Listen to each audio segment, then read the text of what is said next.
नमस्कार मित्रांनो, मी डॉक्टर सिद्धरामेश्वर गणपाटील, आधार आयुर्वेद पंचकर्म सेंटर मंगळवेढा. आधार आयुर्वेद आरोग्य विषयक चॅनलमध्ये आपल्या सर्वांचं पुन्हा एकदा स्वागत. नेहमीप्रमाणे आज आपण एक विषय चर्चेसाठी घेऊन आलो आहे. आजचा विषय खूप इंटरेस्टिंग आहे. आपले बी पीचे 2 भाग झाले आहेत. आज आहे तो तिसरा भाग. तिसऱ्या भागामध्ये खूप जास्त आणि उपयुक्त माहिती तुम्हाला ऐकायला मिळणार आहे. त्यामुळे हा व्हिडिओ आहे तो शेवटपर्यंत बघा, स्किप न करता बघा, तरच तुम्हाला बी पीबद्दलची सगळी आणि अशी भन्नाट अशी चांगली तुम्हाला माहिती मिळेल. त्याच्यामध्ये पहिल्यांदा आपण हा भाग घेणार आहे की बी पीच्या गोळ्या नक्की काय काम करतात. आपण बऱ्याच म्हणजे बी पीचं प्रमाण इतकं भयानक वाढलं आहे की अगदी तरुण वयापासून ते लहान मुलांपासून सुद्धा बी पीचे काही आजार आपल्याला बघायला मिळत आहेत. बऱ्याच तरुण मुलांना तरुण वयामध्ये बी पीच्या गोळ्या सकाळ संध्याकाळ 2 टाइम खाव्या लागतात कायमस्वरूपी, आणि त्या पण थोड्या दिवसासाठी नसतात, तर ते आयुष्यभर मरेपर्यंत त्या बी पीच्या गोळ्या तुम्हाला चालू करायला सांगितल्या जातात, करून दिल्या जातात. महिन्याला चेकिंग केलं जातं, 2 महिन्याला चेकिंग केलं जातं, नाहीतर परत गोळी वाढवले जाते. अशा पद्धतीनं बी पीचा हा आजार आहे.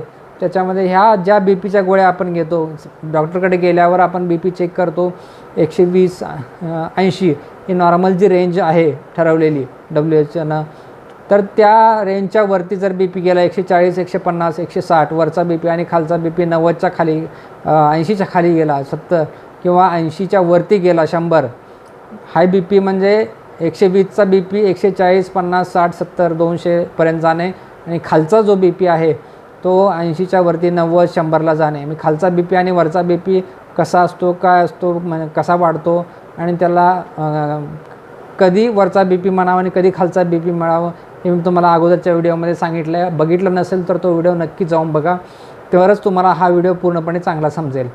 तर बी पीच्या गोळ्या ह्या नक्की डॉक्टरांनी चालू केल्यानंतर नक्की त्या काय काम करतात की ज्याच्यामुळे बी पी आपला नॉर्मल होतो.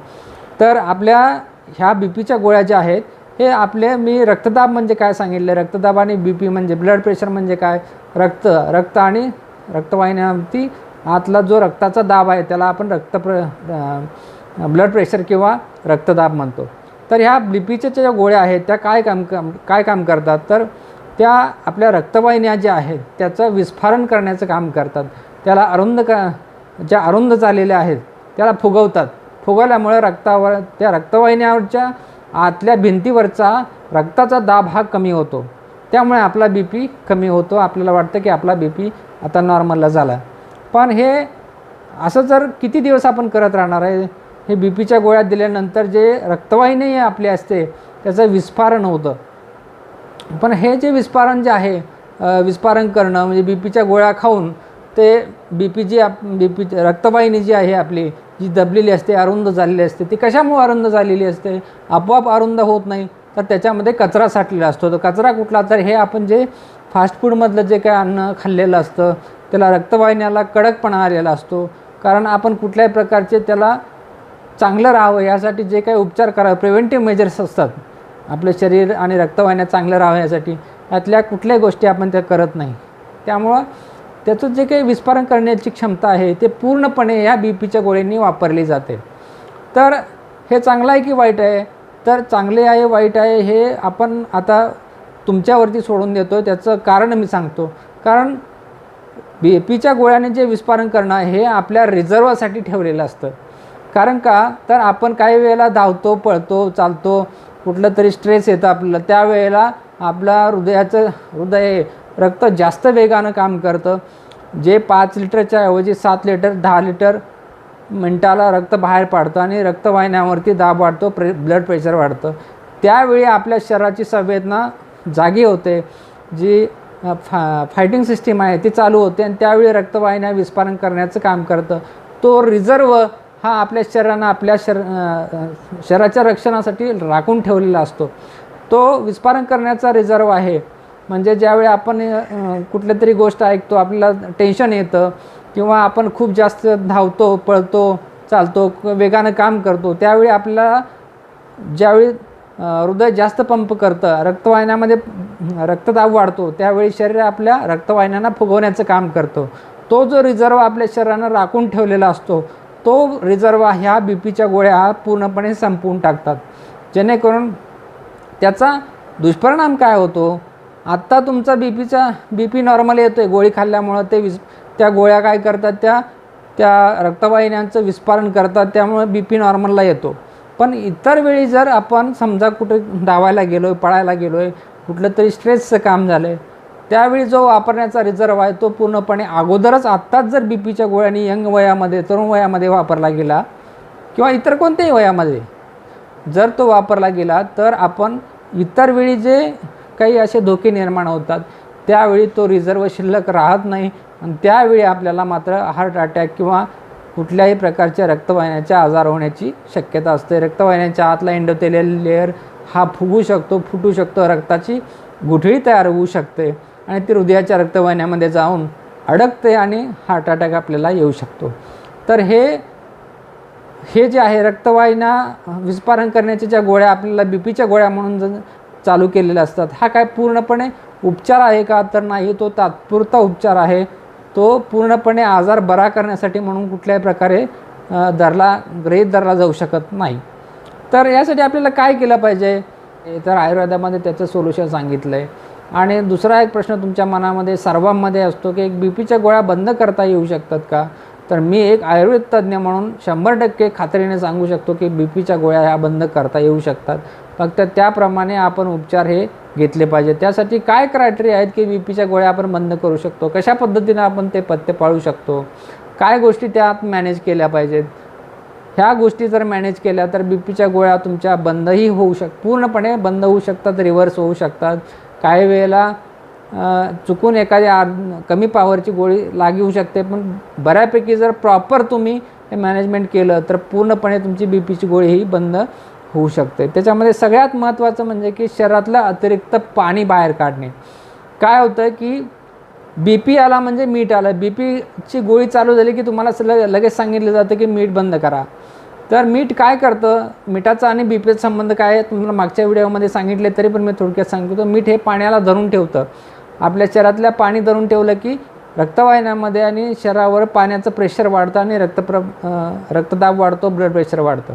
तर त्यासाठी पहिलं आपल्याला काम केलं पाहिजे की बी पीची गोळी जर बंद करायची असेल किंवा त्याची पॉवर कमी करायची असेल तर शरीरातलं अतिरिक्त पाणी हे शरीरातून बाहेर काढलं पाहिजे. त्यासाठी आयुर्वेदामध्ये विविध प्रकारचे पंचकर्म उपलब्ध आहेत, विविध प्रकारचे आयुर्वेदिक औषधं पोटातून घेण्यासाठी आहे, जेणेकरून शरीरातलं अतिरिक्त पाणी हे पूर्ण शरीरातून बाहेर पडून जातं.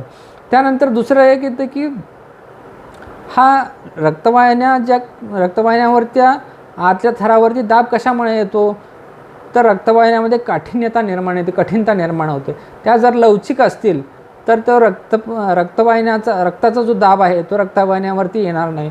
तो रक्तवाहिन्यांचा लवचिकपणा आपण निर्माण केला पाहिजे. त्यासाठी काय केलं पाहिजे, तर शरीरामध्ये तेलाने मसाज केला पाहिजे.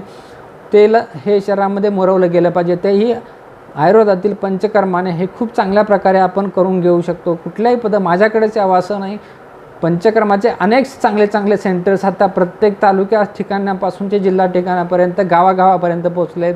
त्या ठिकाणी आपण पंचकर्म करून हे आपल्या रक्तवाहिन्यांचं जी काय लवचिकपणा आहे त्यासाठी लागणारी जी पंचकर्म आहेत ती करून घेतली पाहिजेत. त्यानंतर तिसरं याचं वाढलेलं वजन. मी तुम्हाला एक 4 क्रायटेरिया सांगणार आहे. त्यातलं पहिलं आहे शरीरातलं अतिरिक्त पाणी बाहेर काढणे, त्यानंतर रक्तवाहिन्यांचा लवचिकपणा वाढवणे, त्यानंतर तिसरं आहे वाढलेलं वजन म्हणजे चरबी. हे रक्तवाहिन्यामध्ये ज्यावेळी हा वाढलेला कचरा वाढतो म्हणजे वाढलेली चरबी, आपण जे काही वजन वाढतं त्यावेळी शरीराला समजा आपलं उंचीनुसार वजन हे 42 किलो असायला पाहिजे, तिथं आपलं 70-80 किलो वजन असेल तर जे काही 30-40 किलो वजन जास्त आहे तेवढ्यासाठी आपल्याला हृदयाला जास्त पंप करावं लागतं. त्यामुळं पंप केल्यामुळं रक्तवाहिन्यावरचा आतला दाब वाढतो आणि ब्लड प्रेशर वाढतं. तेच जर आपण वजन हे आपल्या उंचीप्रमाणे किंवा आपल्या बांध्याप्रमाणे जर कमी करून घेतलं तर हृदयावरचा लोड कमी येतो, रक्त पंप जास्त करत नाही, रक्त प्रेशर हे कमी राहतं. त्यामुळे चरबी कमी करणे आणि वजन कमी करणे हा तिसरा खूप महत्त्वाचा. ब्लड प्रेशरच्या गोळ्या तुम्हाला जर बंद करायच्या असतील पूर्णपणे तर हे तुम्हाला करावंच लागेल. ह्याने 100% बी पीच्या गोळ्या बंद होतात. कुठल्याही या थोतांड गोष्टी नाही आहेत. हे पूर्णपणे शास्त्रीय गोष्ट आहे की बी पीच्या गोळ्या ह्या बंद होऊ शकतात. तिसरी गोष्ट सांगितली मी तुम्हाला वजन आणि चरबी कमी करणे. त्यानंतर चौथा आणि सगळ्यात महत्त्वाचा फॅक्टर तो स्ट्रेस मॅनेजमेंट. आपण ह्या धावपळीच्या जीवनामध्ये इतक्या पुढे गेलेलो आहे की स्ट्रेस हा सकाळच्या उठल्यापासून ते संध्याकाळच्या झोप लागेपर्यंत आपल्याला स्ट्रेस हा तणावलेला असतो.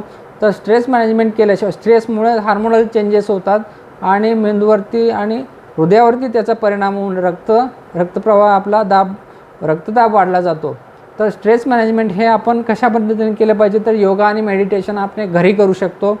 पंचकर्मसुद्धा याच्यासाठीसुद्धा उपलब्ध आहेत. पण स्ट्रेस मॅनेजमेंट जर आपण योगा आणि मेडिटेशन हे सकाळी 1 तास जर त्यासाठी दिलं, तर आपण स्ट्रेस मॅनेजमेंट जर केलं आणि संध्याकाळची झोप ही पुरेशी 8 तास घेतली, 2 वेळचं जेवण हे दिवसा, म्हणजे संध्याकाळचं जेवण लवकर आणि दिवसाचं जेवण भरपेट आणि संध्याकाळचं जेवण कमी, ह्या जर 4 क्रायटेरिया आपण जर पाळले तर तुमचा असलेली बीपीची गोळी कमी होऊ शकते, बंदही होऊ शकते.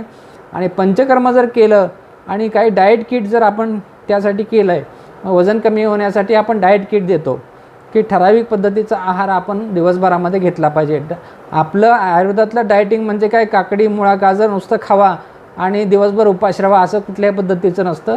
तर आहे तोच जो भारतीय पारंपरिक आहार आहे त्याच्यामध्येच थोडाफार बदल करून आपल्या तुमच्या शरीराच्या बांध्यानुसार, शरीराच्या स्थितीनुसार त्यात थोडासा बदल करून आपण तो डाएट किट दिला जातो. पूर्ण मीठ बंद करा वगैरे हे सगळ्या गोष्टी आपण कुठल्याही पद्धतीने सांगत नाही. मिठाला शरीराची गरज आहे, पूर्णपणे बंद करून नाही चालत. ते फक्त वरून घेतलं नाही पाहिजे. आणि पॅकिंग फूडमधून जे नाही जाणारं जे मीठ आहे ते आपण जर अवॉइड केलं, पूर्ण पॅकिंग फूड जर बंद केलं तरीसुद्धा 10-20% फक्त पॅकिंग फूड म्हणतो मी, फक्त बाहेरचं हवाबंद पॅकिंग फूड जरी बंद केलं तरी जाणारं मीठ हे 50-60% कमी येतं आणि त्यामुळे तुम्हाला 10-20% तरी कमीत कमी बीपीच्या जो आजार आहे त्याच्यावरती फरक पडू शकतो. तर अशा पद्धतीनं हे अतिरिक्त पाणी, रक्तवाहिन्यांचा लवचिकपणा, वजन कमी करणे किटने, पंचकर्माने तुमचं लवचिकपणा वाढवणे, शरीरातलं अतिरिक्त पाणी बाहेर काढणे म्हणजेच पोट साफ ठेवून लघुवाटे शरीरातील पाणी बाहेर काढण्याची औषधं आणि स्नेहानाने लवचिकपणा वाढवणे, ही 4-5 क्रायटेरिया आणि स्ट्रेस मॅनेजमेंट एवढं जर तुम्ही केलं तर तुमचा रक्तदाब हा नॉर्मलला राहू शकतो. तर अशा पद्धतीनं हा पूर्ण व्हिडिओ पहिल्यापासून शेवटपर्यंत बघा, तरच तुम्हाला हे बीपीच्या गोळ्या नक्की काय करतात आणि त्या बंद करण्यासाठी तुम्हाला कुठले 4-5 क्रायटेरिया मी थोडक्यात तुम्हाला सांगितलेत ते तुम्हाला व्यवस्थित कळतील आणि त्याचा तुम्हाला तुमच्या जीवनामध्ये उपयोग होईल. तर हाही व्हिडिओ तुम्हाला आवडला असेल तर लाईक करा, शेअर करा, सबस्क्राईब करा. पुढच्या व्हिडिओमध्ये भेटूया. तोपर्यंत स्वस्थ राहा, मस्त राहा. धन्यवाद.